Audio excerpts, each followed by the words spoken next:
হরে কৃষ্ণ। শর্তিলা একাদশীর ব্রত মাহাত্ম্য শ্রবণ করুন।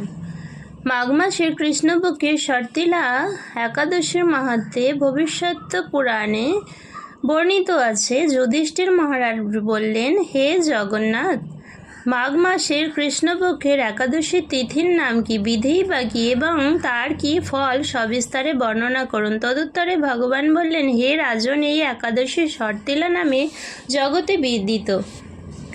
এক সময় দাল্লভ্য ঋষি মুনি শ্রেষ্ঠ পুলস্তকে জিজ্ঞাসা করলেন, মর্ত্যলোকে মানুষেরা ব্রহ্মহত্যা, গোহত্যা, অন্যের সম্পদ হরণ আদি পাপকর্ম দ্বারা নরকে গমন করে। যাতে তারা নরকগতি থেকে রক্ষা পায় তা যথাযথভাবে আমাকে উপদেশ করুন। অনায়াসে সাধন করা যায় এমন কোনো কাজের মাধ্যমে যদি তাদের এই পাপ থেকে উদ্ধারের কোনো উপায় থাকে তবে তা বলুন। ঋষি পুলস্ত বললেন, হে মহাভাগ, তুমি একটি গোপনীয় উত্তম বিষয়ের প্রশ্ন করেছ। মাঘ মাসে শচী জিতেন্দ্রিয়, কাম ক্রোধ আদি শূন্য হয়ে স্নানের পর সর্বদেবেশ্বর শ্রীকৃষ্ণের পূজা করবে। পূজাতে কোনো বিঘ্ন ঘটলে কৃষ্ণ নাম স্মরণ করবে।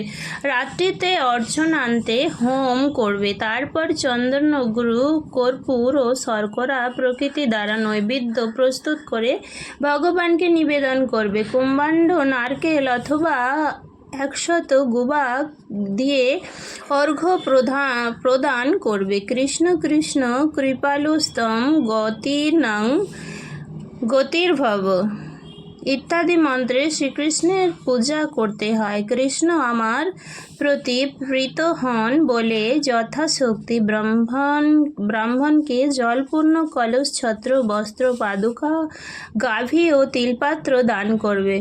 স্নান দানাদি কার্যে কালো তিল অত্যন্ত শুভ। হে দ্বিজোত্তম, ওই প্রদত্ত তিল থেকে পুনরায় যে তিল উৎপন্ন হয় তা তত বছর ধরে দানকারী স্বর্গলোকে বাস করেন। তিল দান, স্নান, তিল শরীরে ধারণ, তিল জলে মিশিয়ে তা দিয়ে তর্পণ, তিল ভোজন এবং তিল দান, এই 6 প্রকার বিধানে সর্বপাপ বিনষ্ট হয়ে থাকে। এই জন্য এই একাদশীর নাম শর্তিলা।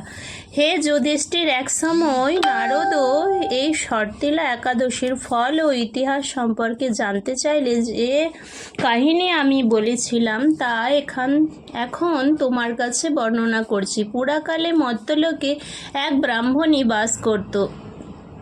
সে প্রত্যহ ব্রত আচরণ ও দেবপূজা পরায়ণা ছিল। উপবাসক্রমে তার শরীর অত্যন্ত ক্ষীণ হয়ে গিয়েছিল। সেই মহাসতী ব্রাহ্মণী অন্যের কাছ থেকে দ্রব্যাদি গ্রহণ করে দেবতা, ব্রাহ্মণ, কুমারীদের ভক্তি ভরে দান করত, কিন্তু কখনো ভিক্ষুককে ভিক্ষাদান ও ব্রাহ্মণকে অন্নদান করেননি।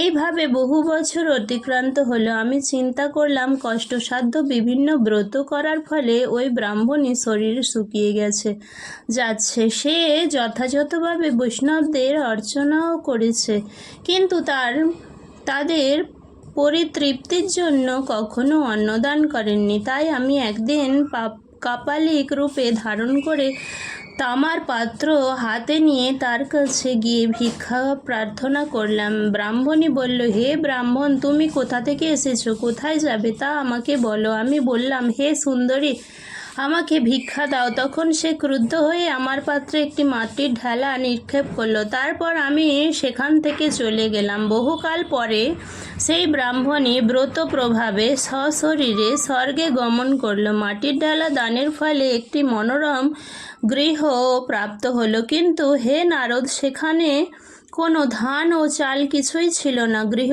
শূন্য দেখে মহাক্রোধে সে আমার কাছে এসে বলল, আমি ব্রত ক্রোত্র সাধন ও উপবাসের মাধ্যমে নারায়ণের আরাধনা করেছি।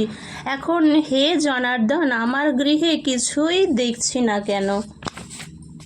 হে নারদ, তখন আমি তাকে বললাম, তুমি নিজ গৃহে দরজা বন্ধ করে বসে থাকো। মর্ত্যলোকের মানবী সশরীরে স্বর্গে এসেছে শুনে দেবতাদের পত্নীরা তোমাকে দেখতে আসবে, কিন্তু তুমি দরজা খুলবে না। তুমি তাদের কাছে শর্তিলা ব্রতের পূর্ণ ফল প্রার্থনা করবে। যদি তারা সেই ফল প্রদানে রাজি হয় তবেই দরজা খুলবে। তারপর দেবপত্নীরা সেখানে এসে তার দর্শন প্রার্থনা করল।